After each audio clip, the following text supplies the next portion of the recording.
Hello friends, तो स्वागत है आप सभी को हमारे YouTube channel students study point में। आज हम आप लोग के लिए लेकर के आए हैं क्लास 10th का संस्कृत। क्लास 10th का संस्कृत का चैप्टर 1 हम देख चुके हैं, यानी मंगलम पाठ को ऑलरेडी हम बता चुके हैं। उसमें मंगलम पाठ से जितने भी ऑब्जेक्टिव टाइप और सब्जेक्टिव टाइप क्वेश्चन था वो सब हम लेकर के आ गए हैं। तो आज देख सकते हैं हम लेकर के आए हैं आप लोग के लिए बिल्कुल इसका सेकंड लेसन, जिसका नाम है पाटलिपुत्र वैभव। और पाटलिपुत्र वैभव का टोटल देख सकते हैं, इसमें ऑब्जेक्टिव टाइप क्वेश्चन और सब्जेक्टिव टाइप क्वेश्चन टोटल हम लेकर के आ चुके हैं। तो देखिए, और इसका हर एक चीज को आराम से समझिए। और यहाँ देख सकते हैं इस नंबर पे आप व्हाट्सअप करके इस पीडीएफ को बिल्कुल फ्री में ले सकते हैं आप, जिसमें हिंदी और हिंदी ऑब्जेक्टिव प्लस सब्जेक्टिव दोनों टाइप के क्वेश्चन मिल जाएंगे। देख सकते हो ऑब्जेक्टिव टाइप टोटल 19 क्वेश्चन, और यहाँ से देख सकते हैं सब्जेक्टिव टाइप क्वेश्चन भी स्टार्ट है। यानी कि ऑब्जेक्टिव और सब्जेक्टिव टोटल क्वेश्चन हम इस वीडियो में आप लोग के लिए लेकर के आए हैं। तो देख सकते हैं क्वेश्चन नंबर 1 की ओर बढ़ते हैं। और क्वेश्चन नंबर 1 की ओर बढ़ने से पहले उसी प्रकार सेम, अगर आप लोग नए चैनल पे आए हो तो चैनल को एक बार सब्सक्राइब कर दो।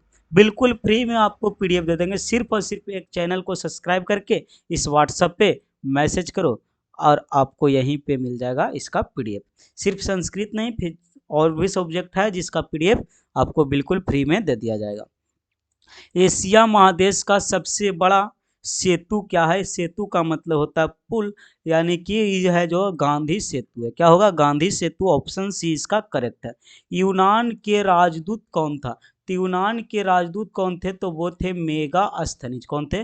मेगास्थनीज, यानी ऑप्शन ए इसका करेक्ट है। फिर कहता पाटलिपुत्र किस राज्य की राजधानी है? तो पाटलिपुत्र आप बताओ कि किस राज्य की राजधानी है। ये तो कोई भी जानता होगा कि बिहार की राजधानी कहाँ है? पाटलिपुत्र। महावीर मंदिर कहाँ स्थित है? अब महावीर मंदिर देख सकते हो कहाँ स्थित है, तो पटना में स्थित है। कहाँ? पटना में। ऑप्शन सी इसका करेक्ट होगा। फिर कहता नगर की पालिका देवी। अब नगर की पालिका देवी किसे कहा जाता, कौन है? तो पटन देवी है। कौन है? पटन देवी। फिर कहता कौमुदी महोत्सव कहाँ मनाया जाता था? सब लोग जानते होंगे कौमुदी महोत्सव पाटलिपुत्रा में मनाया जाता है। अगर पढ़े होंगे इस लेसन को तो बिल्कुल आप लोग को पता होगा कौमुदी महोत्सव कहाँ मनाया जाता है? पटना में। अब यहाँ देखते हैं किसके शासनकाल में पाटलिपुत्र की शोभा और रक्षा व्यवस्था अति उत्कृष्ट था, यानी बहुत ही देखने योग्य था शोभा और वहां की रक्षा व्यवस्था। तो वो थे चंद्रगुप्त मौर्य। कौन थे? चंद्रगुप्त मौर्य के शासनकाल में। ठीक है, ऑप्शन बी इसका करेक्ट आंसर है। फिर कहता पाटलिपुत्र का नामांतरण क्या है? अब पाटलिपुत्र का यहाँ पे कह सकते हो नाम, तो पाटलिपुत्र को देख सकते हैं हरिपुर कहते हैं, तो नहीं, ये नहीं होगा। फिर कहता हाजीपुर कहते हैं, तो ये भी नहीं होगा। पाटलिपुर कहते हैं तो नहीं होगा। हाँ, कुसुमपुर कहते हैं, बिल्कुल ऑप्शन डी इसका राइट होगा।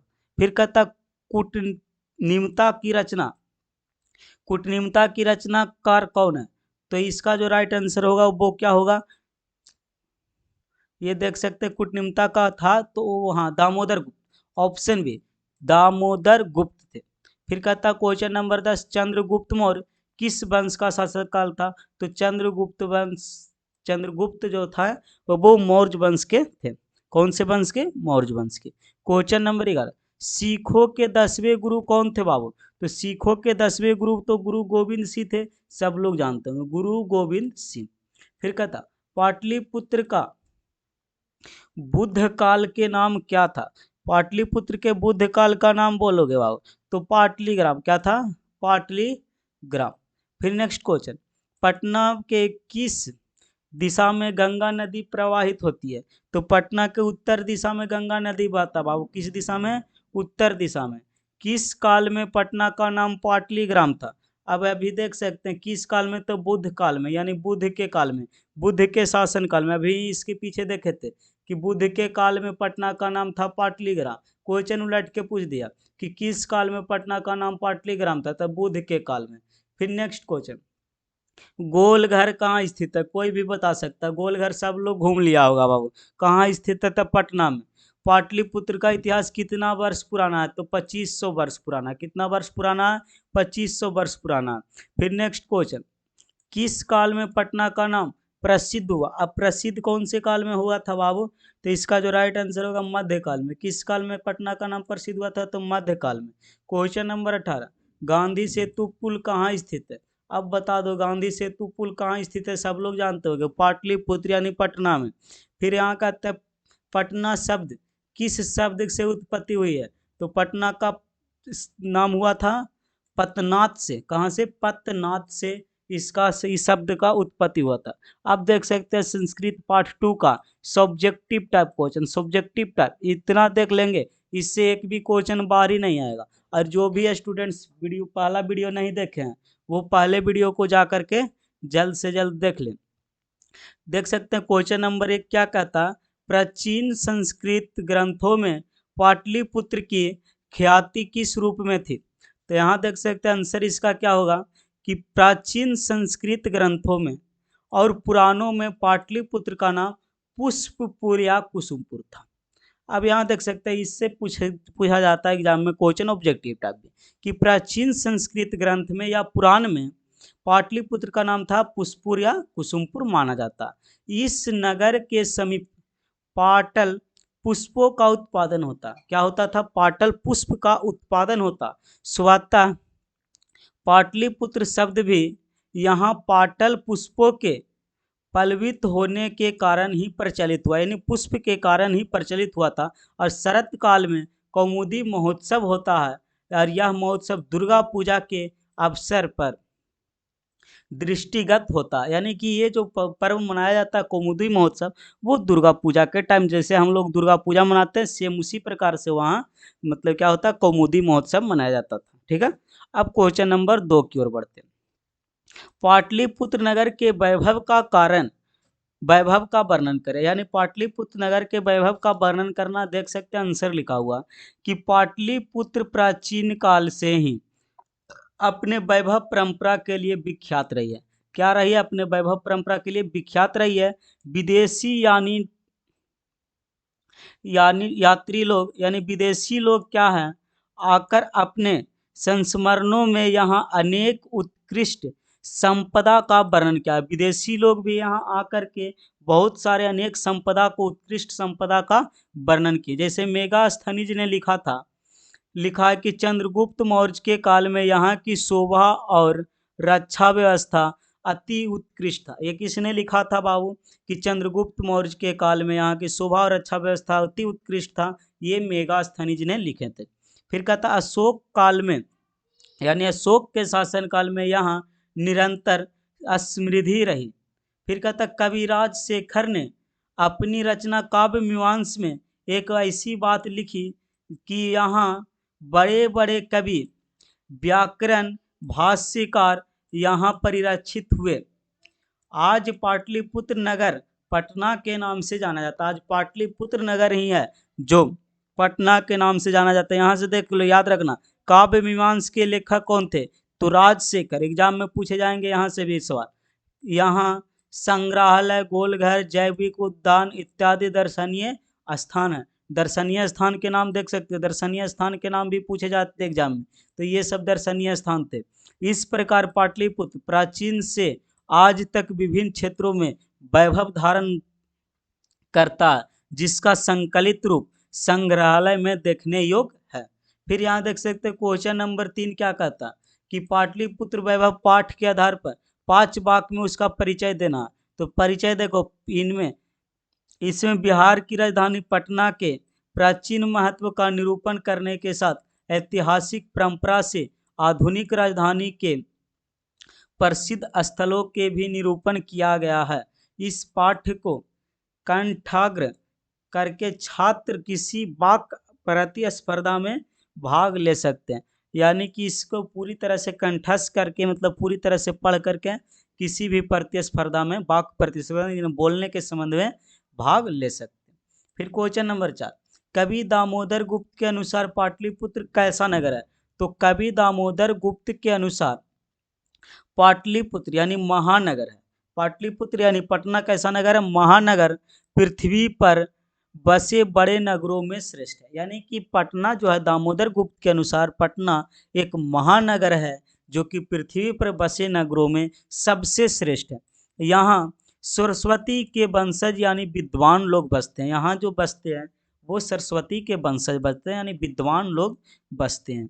कवि ने इस महानगर की तुलना इंद्र की भरी बुरी नगरी से किया, यानी इंद्र नगरी से, इंद्र की नगरी जो है उस नगरी से कवि यानी कवि दामोदर गुप्त ने इसकी मतलब कि पटना की यानी महानगर की तुलना की है किससे, तो इंद्र की नगरी से।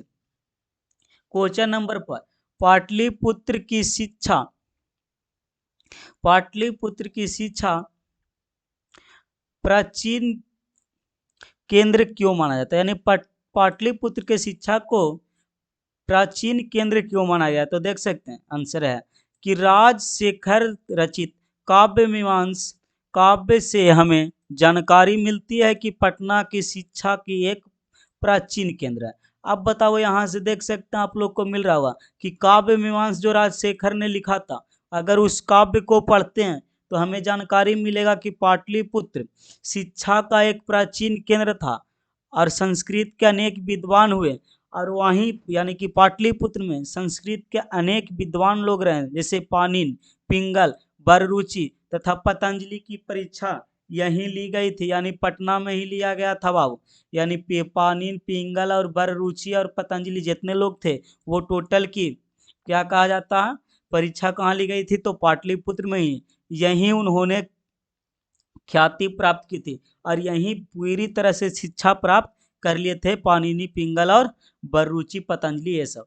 फिर कहता देख सकते हैं चंद्रगुप्त मौर्य तथा अशोक के समय पाटलिपुत्र कैसा नगर था बाबू, तो चंद्रगुप्त मौर्य के समय पाटलिपुत्र की रक्षा व्यवस्था काफी मजबूत था।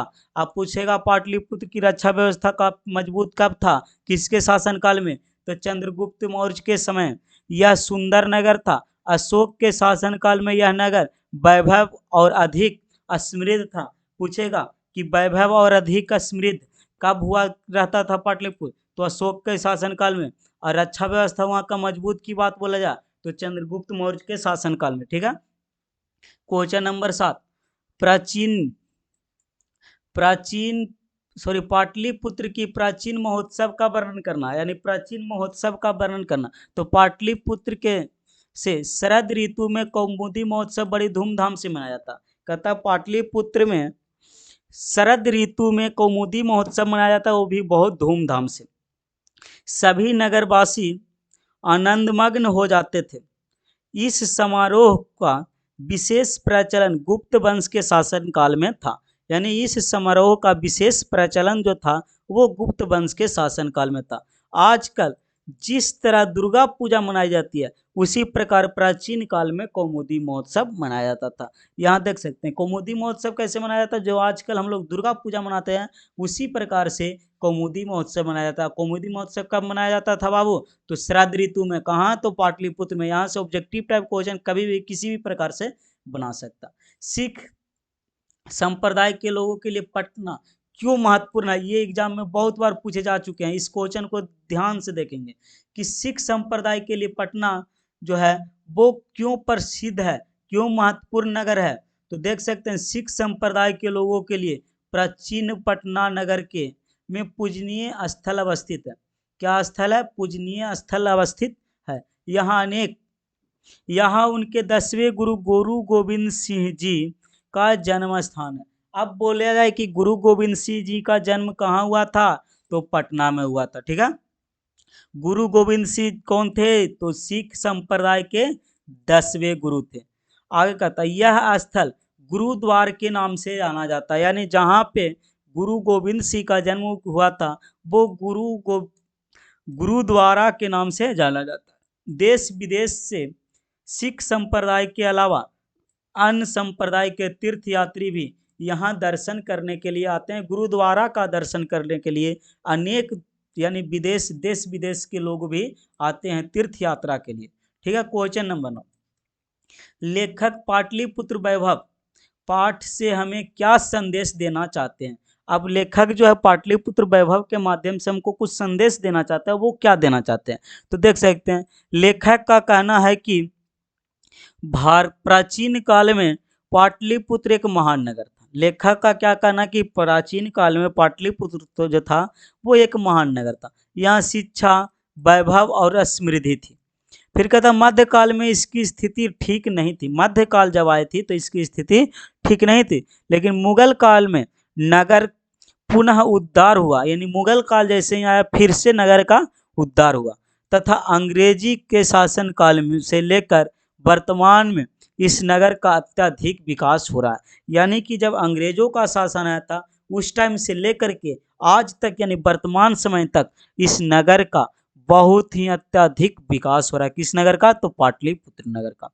क्वेश्चन नंबर 10, प्राचीन पाटलिपुत्र में शिक्षा के संबंध में लेखक का क्या विचार था?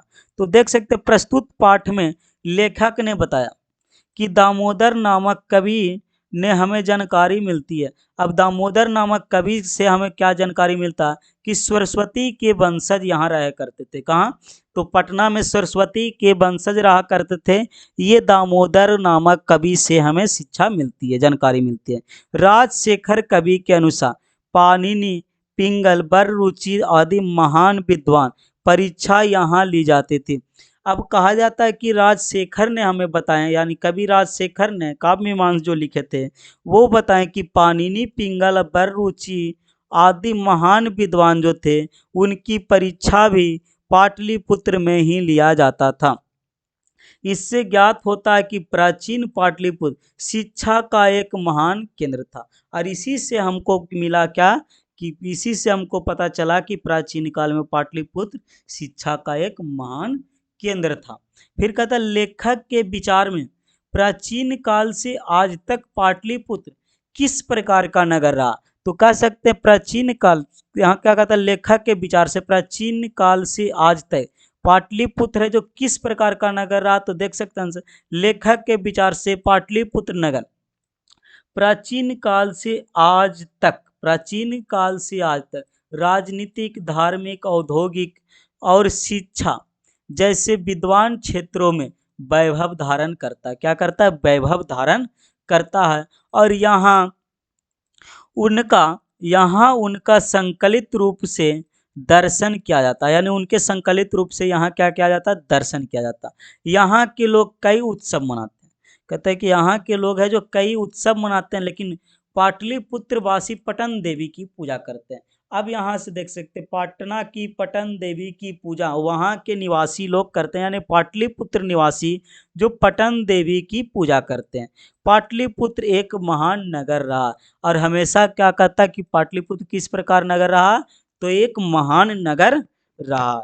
तो देख सकते हैं इस वीडियो में टोटल 19 ऑब्जेक्टिव टाइप क्वेश्चन और 11 subjective type question, total question मिला करके बोला जाए तो पूरे के पूरे 30 क्वेश्चन हम करवा चुके हैं। और मंगलम पाठ का भी हम करवा चुके हैं। इसके पहले वीडियो आप इसके प्लेलिस्ट जा करके चेक कर लीजिए, या फिर हो सके तो डिस्क्रिप्शन बॉक्स में भी हम आपको इस फर्स्ट वीडियो का लिंक देख देंगे। अगर वहां से जा करके आप चेक कर लीजिए, क्योंकि अगर अभी तक नहीं देखें तो उस वीडियो को भी देख लें और इस वीडियो को भी देख लें, क्योंकि सब जितना भी है हर एक लेसन से हम ऑब्जेक्टिव और सब्जेक्टिव दोनों टाइप क्वेश्चन आप लोग को ला करके देंगे। और अगर वीडियो देखना है तो चैनल को सब्सक्राइब करना पड़ेगा और बेल आइकन को प्रेस करना पड़ेगा, क्योंकि नेक्स्ट वीडियो जैसे ही थर्ड लेसन का हम अपलोड करते हैं तो आपके पास डायरेक्टली नोटिफिकेशन चला जाएगा कि स्टूडेंट्स स्टडी पॉइंट के द्वारा फिर से एक वीडियो अपलोड किया गया है, जा करके आप देख सकते हैं। तो इसके लिए आपको चैनल को सब्सक्राइब करके बेल आइकन प्रेस करना पड़ेगा। और इस पीडीएफ को आप बिल्कुल फ्री में निःशुल्क ले सकते हैं। इसके लिए 1 रुपया किसी को देने की ज़रूरत नहीं है। अगर कहीं से आप लोग नोट्स खरीदते हैं, पेमेंट करते हैं, तो वो सब का चक्कर छोड़ दें। अब बिल्कुल फ्री में और सबसे बेस्ट 95% टारगेट लेकर के अगर पढ़ना तो इस पीडीएफ को लेकर के बिल्कुल एक बार पढ़ के देखें और एग्ज़ाम दें। उसके बाद समझ में आएगा कि ये बिल्कुल फ्री का पीडीएफ कितना फ़ायदेमंद तुम लोग के लिए साबित हो गया। तो इस नंबर पे व्हाट्सअप कीजिए और पीडीएफ लेकर के जा सकते हैं। अब फिर मिलेंगे तुम लोग के साथ अगले वीडियो में अगले टॉपिक के साथ। तब तक के लिए बाय बाय। अपने